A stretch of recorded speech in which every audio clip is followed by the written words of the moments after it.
¿Ah? Hacía tiempo que no oía eso. Yo oía a los íbaros allá cuando lo decía. No. Él está escribiendo con sentido. Ahora, fíjese bien, ¿por qué Lucas termina el libro de Hechos, hablando de la cárcel de Pablo? ¿Por qué no siguió escribiendo un poquito más? ¿Por qué no añadió otras historias? ¿Por qué dice, y Pablo está en la cárcel esperando un juicio? Porque la intención de él, es decir, mera y sencillamente, Pablo no fue preso porque el imperio lo quiso ver como criminal. Fue preso porque lo reclamó como derecho, por ser ciudadano romano. Era judío. Señores, nuestra fe siempre ha reconocido al imperio romano no como un enemigo, sino como un aliado. Ustedes cumplieron lo que tenían que hacer cuando arrestaron a Jesús. Era parte de lo que ustedes tenían que ejecutar, pero la hazaña no era de ustedes, era de los judíos. Ustedes inclusive intentaron. Pilato, gobernador del imperio, quiso exonerarlo. Es más, inclusive dijo, mira, a estas épocas, siempre en la fiesta de la expiación, yo tengo el derecho como rey de dejar libre a alguien. Ustedes quieren que yo saque a este hombre y lo deje libre. Pero no, saca a Barrabás. Yo creo que el imperio romano, sí, para evitar una rebelión, no. Y no tener que invadirlo, no, le dijo que vamos a complacer. No, es que a fin de cuentas Jesús no significaba nada para el imperio romano. Nada. Desde el punto de vista político, desde el punto de vista social, mejor es dejar que maten a Jesús que impedirlo y tengamos entonces que matar aquí miles de judíos rebeldes. Es uno. Pues ya anteriormente habían habido unas revoluciones, según los libros apócrifos. No. Y de hecho, la mejor evidencia es el año 70, que ya finalmente hubo que casi exterminar toda la ciudad. Y también cuando la esposa de Poncio Pilato, él le contesta de alguna manera, o sea, vamos a evitarnos. No, es que siempre dentro de la historia de la cristiandad era mejor, y ese argumento tuyo es muy válido. O sea, mejor es que muera uno, porque mira, si no muere Jesús, aquí va a morir mucha gente. Lo que no sabían los tontos era que así era como tenía que ser. Lo que hicieron sin saber resultó ser lo correcto.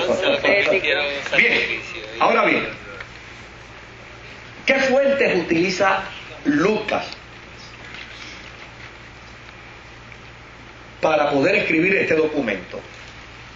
Porque a fin de cuentas, mire, Lucas no se sentó debajo de un palo a esperar que se lo revelara. Lucas hizo su trabajo como historiador. Fíjense que los primeros 15 capítulos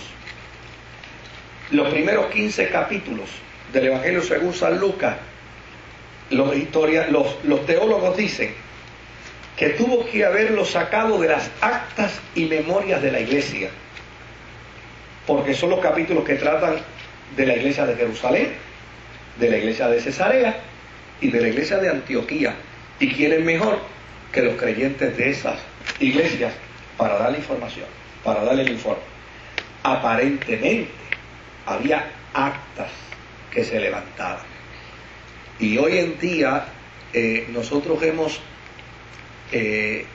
estereotipado el concepto de la escritura, ¿verdad? Porque pensamos que, es más, hoy en día se obvia demasiado de muchos datos históricos. Se escribe muy poco de historia hoy en día. Pero, por ejemplo, usted va a los archivos generales de las Indias, va a la Universidad de Sevilla, va a los documentos de la historia de Puerto Rico en cualquier lugar, oiga, y en historia se registra, hasta los bostezos que la gente tenía. Todo se registra. No es que se ha ido perdiendo el concepto de la escritura, se ha ido perdiendo. Y además de que comercialmente se piensa en otra cosa, ¿verdad? Vamos a escribir, vamos a exagerar más y a decir menos. Desgraciadamente, ¿verdad? Pues esos fenómenos se dan. Ahora la gente lo que quiere es leer o cosas donde los engañen y les mientan, pero que le despierten mucho la ilusión y le despierten mucho la imaginación.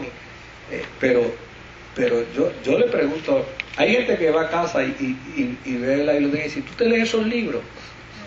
Como que dice, pobrecito a lo que tú te dedicas. O sea, porque la gente subestima la escritura.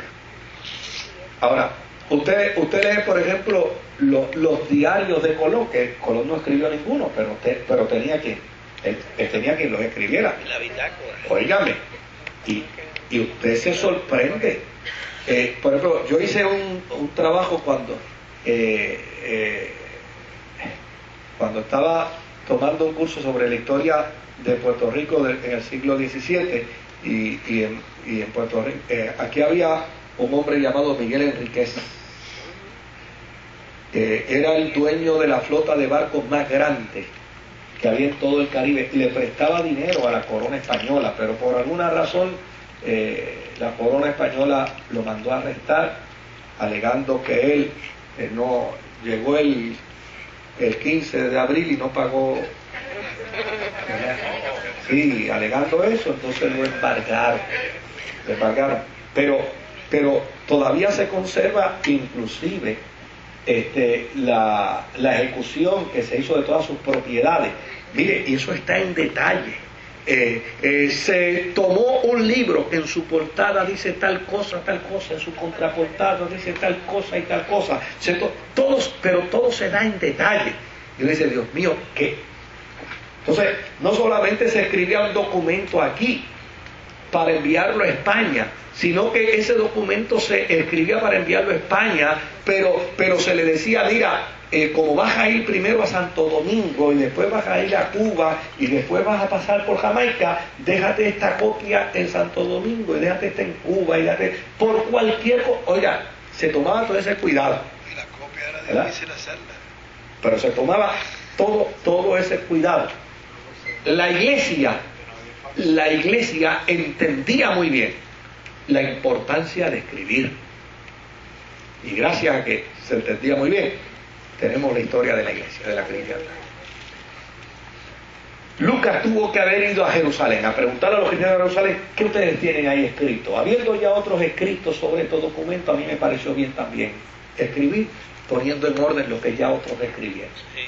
Se fue a Cesarea de Filipo. Ven acá, que ustedes han escrito de los apóstoles que han venido aquí, y sobre todo este Pablo que anda por ahí. Dame acá.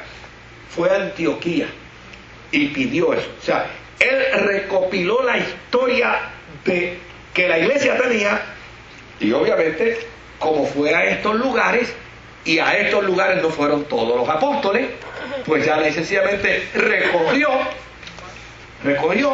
historia de las iglesias, y se beneficiaron solo los apóstoles que habían ido a ellos.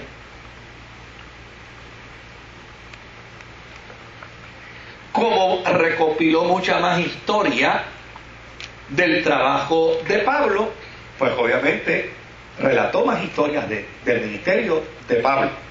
Ahora, por el otro lado, recopiló todas las historias de Pablo, no solamente como oyente, porque él lo acompañó a Pablo siempre.